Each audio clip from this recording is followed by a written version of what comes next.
Exato, tá na mesma vibe. Você falou, é muito legal o que você falou, que a esperança está no futuro, mas eu acho que o presente tem uma importância muito grande, né? Fundamental. Porque é perigoso a gente sempre esperar o futuro e não fazer nada para ele acontecer ou não estar preparado para o que vai vir no futuro, né? Perfeito.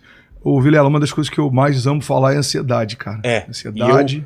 Eu já sofri muito de ansiedade, tenho uns picos, e aí o que me salva é oração, cara. Porque senão minha cabeça pira, cara. Eu nunca tive. Você era assim? Então, eu nunca tive uma crise de ansiedade, mas eu sempre tive uma mente ansiosa. O que é uma mente ansiosa? Uma mente ansiosa é uma mente que está sempre tentando antecipar uma estação. Exato. Tentando entender o que vai acontecer lá na frente. Todos os cenários possíveis, né? É isso. Você pensa, tem alguma coisa para acontecer, você pensa, se der certo, se der errado, se não sei o quê, e se a pessoa falar e se não ligar e não sei o quê. É Cara, isso. é horrível isso. Você acredita que foi feito um estudo um tempo atrás e começaram a perguntar para os entrevistados quais eram os medos que eles tinham.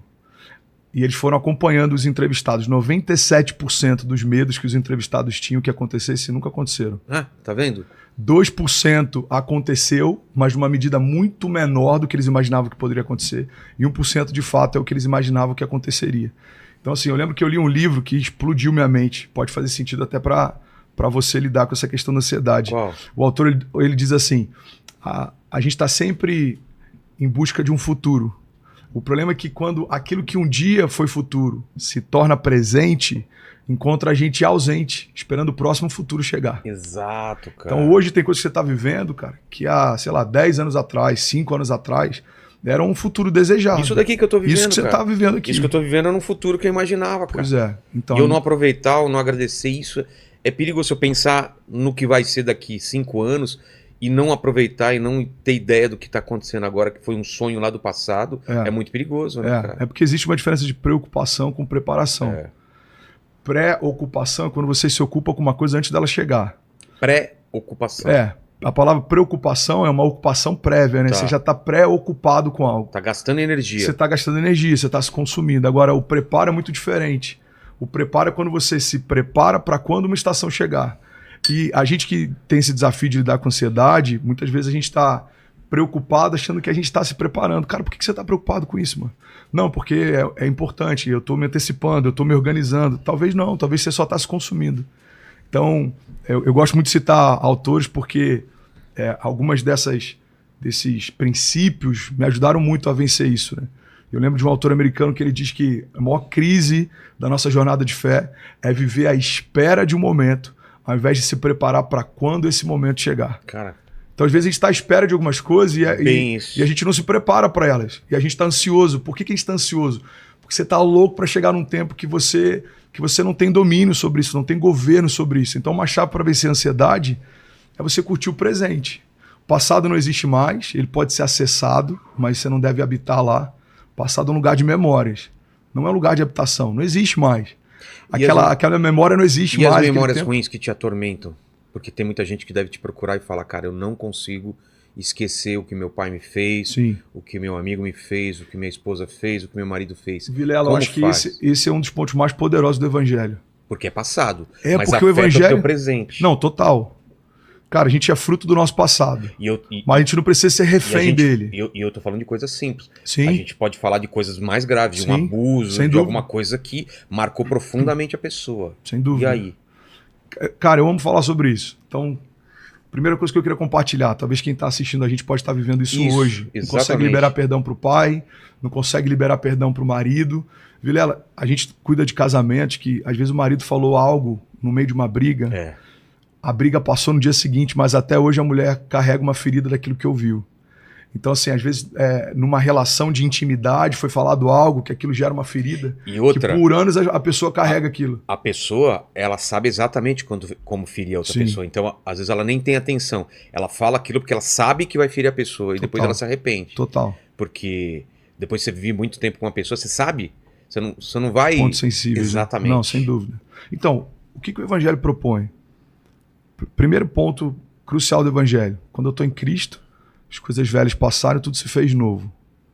Segundo ponto, que é um fundamento da fé. Cara, eu preciso ter a transformação da minha mente, a renovação da minha mente, para que eu possa experimentar a boa, agradável e perfeita vontade de Deus. Romanos fala sobre isso.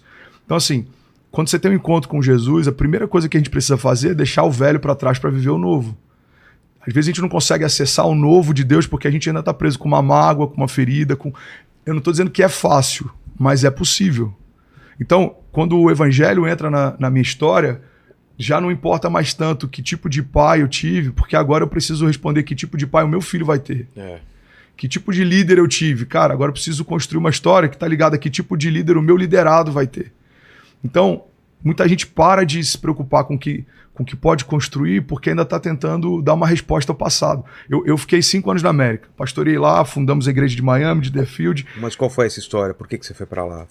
Foi um envio. Um envio? Agora, só abrir um parênteses sobre isso. Uma das coisas que eu mais vi lá, Vilela, são pessoas que vão para o novo tentando fugir do velho. Então tem muito brasileiro que vai para a América, não são todos, tá? Mas tem muito brasileiro que vai para a América para tentar dar uma resposta ao que viveu no Brasil, para tentar superar algo e mostrar para quem ficou no Brasil que venceu, para tentar se livrar de uma crise, para tentar fugir de um medo, para tentar fugir de uma falência. E o problema é que quando você constrói o novo a partir de uma fuga do velho, cara, a gente não está construindo o novo pelo novo, a gente está construindo o novo pelo velho.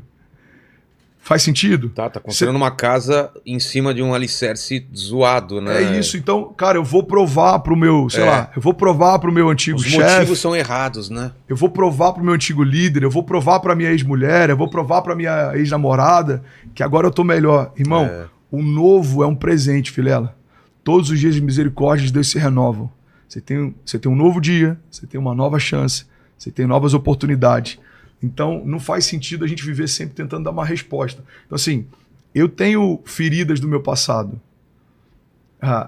Eu amo uma frase, não lembro se é do Filipiança, ele diz que o evangelho não nos garante um livramento sobrenatural de todas as coisas, mas o uso sobrenatural de todas elas.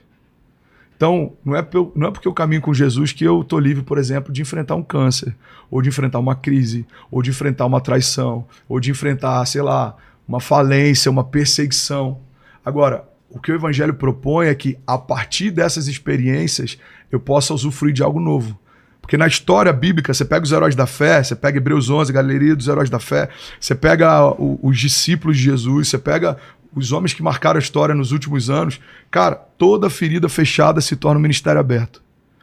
Eu hoje sou muito usado por Deus através de cura, por exemplo. É um dos pontos fortes do meu ministério. Mas em 2017 eu estava usando fralda, internado, 35 dias. Fiquei no CTI com meu coração quase parando. Caramba. Então, assim, hoje eu vejo a graça de Deus me usando para cura, mas eu experimentei a graça de Deus quando meu coração estava doente. Entende? Então, eu acredito que isso vai dando propriedade e autoridade para a gente falar.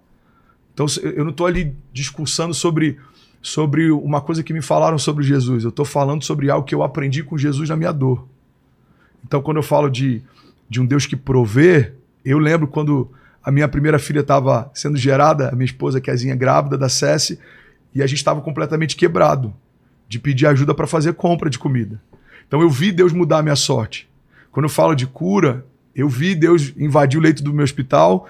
Eu tinha uma doença que a mortalidade é de 1 para 3, endocardite bacteriana aguda. Cara, outras pessoas com o mesmo quadro que eu, na mesma época que eu estava internado, morreram. Eu vi Deus me livrando, eu vi Deus cuidando de cada coisa, eu vi cada detalhe na minha internação. Então, quando eu saio, a minha autoridade e a minha propriedade para falar de um Deus que cura é diferente, porque eu acessei um Deus que cura. Faz sentido? Claro. Então, eu acredito que tudo que Deus permite que a gente passe, ele tem um propósito, que a gente possa ministrar sobre quem está passando. É isso que eu acho maravilhoso, cara, no Evangelho. Essa multiforme graça de você ser tocado em várias áreas que Deus permitiu que você fosse, mas você se levantar para que agora você possa mostrar, cara, é possível. Eu devo pregar nesse domingo sobre o poder das cicatrizes. Vou falar exatamente sobre isso. Porque quando eu estava internado, Vilela, e vou te entregar a palavra aqui, que se deixar eu vou direto. Quando eu estava internado, eu lembro de algo... Quando? 2017. Foi antes da pandemia, então. Foi antes da pandemia. Eu lembro de algo que eu pedi para Deus e eu gosto sempre de frisar isso, para que quem está ouvindo não faça disso uma doutrina ou ache que eu estou incentivando isso, foi algo pessoal. Mas eu lembro que eu estava um dia no banheiro do hospital e aí eu fiquei 35 dias com catéter aqui na minha jugular, depois deu rejeição, foi para subclave direita, subclave esquerda. E eu lembro que eu estava olhando no espelho assim, e aí eu vi aquele catéter aqui, eu fiz um pedido para Deus, eu falei, Pai, eu quero que fique alguma marca dessa internação. Para que quando eu passar a mão, para que quando eu olhar no espelho, eu nunca esqueça de onde você me tirou. Então, quando eu passo a mão, eu lembro daquilo que eu vivi, daquilo que Deus me livrou, eu lembro das experiências que eu tive. E aí Deus me ensinou algo, Vilela, sobre o poder das cicatrizes. As cicatrizes ferem a nossa estética, mas elas apontam para o nosso milagre. As cicatrizes, elas são um memorial de gratidão, cara. Então, assim, é feio uma cicatriz? Cara, dependendo da perspectiva, é feio. Esteticamente pode ser feio. Mas se você olha para ele e lembra do que você foi livrado, é um motivo de alegria. O problema é que a gente está numa geração tão estética, a gente está tão dependente de filtros e do melhor ângulo, e a gente quer sempre comparar com a vida do outro, que a gente quer esconder as nossas marcas, né? Você pega a cultura oriental, por exemplo, em alguns países, quanto mais rugas você tem, quanto mais marcas você tem, mais belo isso é, né? Porque você tem história, né? Um soldado tem orgulho de mostrar as feridas de guerra para falar, eu tive lá e olha o que aconteceu comigo, cara. Entendeu? Por que a gente não vai ter, né? É isso. Agora, é agradável passar por isso? Não é? O deserto não é agradável, crise de ansiedade não é agradável. Você chegou a duvidar de Deus em algum momento? Cara, não. Em nenhum momento? Não. E sabe o que foi interessante? Eu lembro que algumas pessoas iam me visitar e aí o pessoal perguntava, mano, o que você quer que eu leve? Eu falava, cara, traz Kit Kat. Por quê? Porque era a única alegria que eu tinha no meio da internação, era uma xícara de café depois do almoço e Kit Kat. E aí eu falava, traz Kit Kat. Aí o pessoal tinha a reação que você tá tendo. Não, eu tô falando porque minha mulher, eu tô no supermercado, o que você traz? Kit Kat, é a mesma coisa. E ela nem tá mal, hein? Então, mano.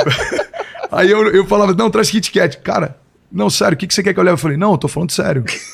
Vilela, eu montei um estoque de Kit Kat, você não tá entendendo. Ajudaram. Isso dá um bom mexer, inclusive, né? Cara. O que se sustentou na crise? Jesus e Kit Kat. Esquece. Dá até pra fazer uma blusa, Jesus e Kit Kat. Vamos pensar nesse merch. Só Jesus e Kit Kat na causa. Filho, você enfrenta qualquer coisa. Pô, faz sentido, cara. Mas não é? Pô, o chocolatinho, cara. Você tem Jesus e Kit Kat, mano, acabou, você não precisa de mais nada. Que legal. E aí, cara, dentro do banheiro... Quanto tempo você ficou internado? 35 dias. Pô. E aí dentro do banheiro, dentro do espelhinho, sei, eu comecei a estocar Kit Kat. Mas, Vilela, você não tá entendendo. Era tanto Kit Kat que se você fosse me visitar, sei, eu ia falar assim, irmão, senta aí, você quer um cafezinho, um Kit Kat? Eu oferecia pra quem via. Não, eu posso contar talvez em outro dia sobre algumas coisas que eu fiz na internação que foram interessantes. Pode falar, relaxa. A gente contrabandeou uma impressora pra dentro do quarto, porque Deus falou comigo, você precisa anotar tudo que eu vou falar com você nesses dias. E por que impressora?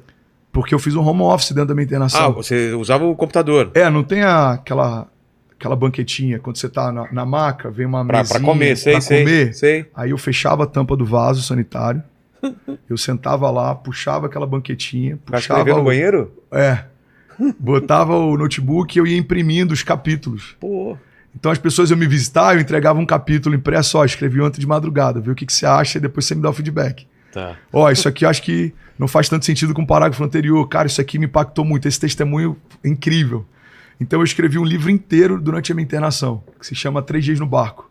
Inclusive, posso... Claro. A gente preparou um presente para quem está assistindo esse episódio. Se você acessar presentedoandré.com, presentedoandré.com, tem um livro virtual que eu tô disponibilizando lá. Coloca no chat aí, por favor. Presentedoandré.com, porque eu tô com um projeto chamado Vai Ficar Tudo Bem, que é para ajudar pessoas a lidar com ansiedade, vencer pânico, depressão.